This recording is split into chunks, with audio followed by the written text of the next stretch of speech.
So Ryan and I were actually in leadership in a church in Montreal for many, many years.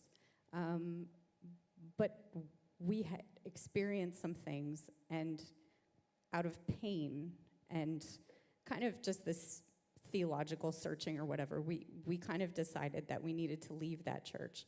And throughout that, it was this season of almost wandering, I guess. And we kind of felt like we couldn't integrate in another church after what we had experienced. And so we actually went about 7 years without being in a church.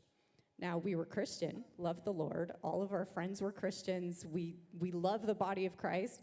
But to be in a church, in a system, in an institution, I felt like I was kind of living this spiritual allergic reaction where I just couldn't. Like, there was something about it that, for me, it was like, I don't see why I need this. I don't see why this is important. Like I said, all my friends are Christian. I work for a Christian ministry. Like, my life is Christian, but I don't see why I need this Sunday morning thing.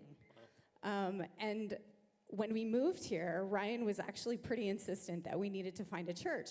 And I was like, I don't think so. Like, when we moved from Montreal because we're homeschoolers and because we had a lot of friends moving over because of the laws for homeschooling in Quebec. So when we came, we actually already had a community.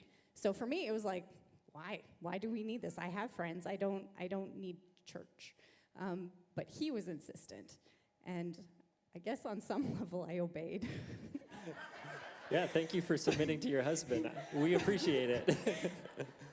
So in the context of growth, it's kind of interesting because for a series of many different reasons, our world kind of became quite small. So it was a contraction. It wasn't so much a growth, but it was a contraction. And I think I recognize that. And even the summum of that, I won't go too much into detail, but when we moved here, the plan was to build a house. And so we were living at our cottage, which is about 25 minutes from Mont-Tremblant in Quebec. So our world was unbelievably small because our cottage is in the middle of nowhere. We're literally in the forest, and there's no one but just us, right? So we're coming from that context here, and I recognize that this is not a sustainable thing for the long term. So we really had to kind of reintegrate into a church, and that required a growth to transcend some of my own judgments and ideals. So, yeah, outgrowing myself in a way, and yeah.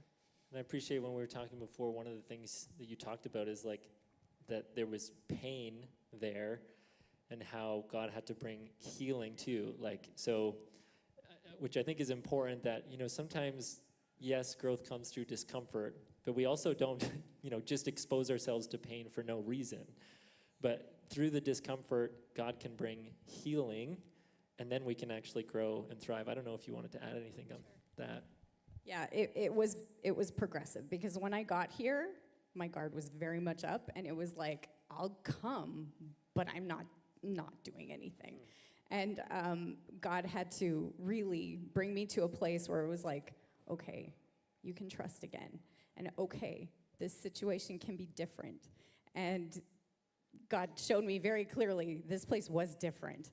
And he gave me such an excitement for being among you guys. That's crazy. And it was like, I came to a place where it was like, no, I need to raise my kids here.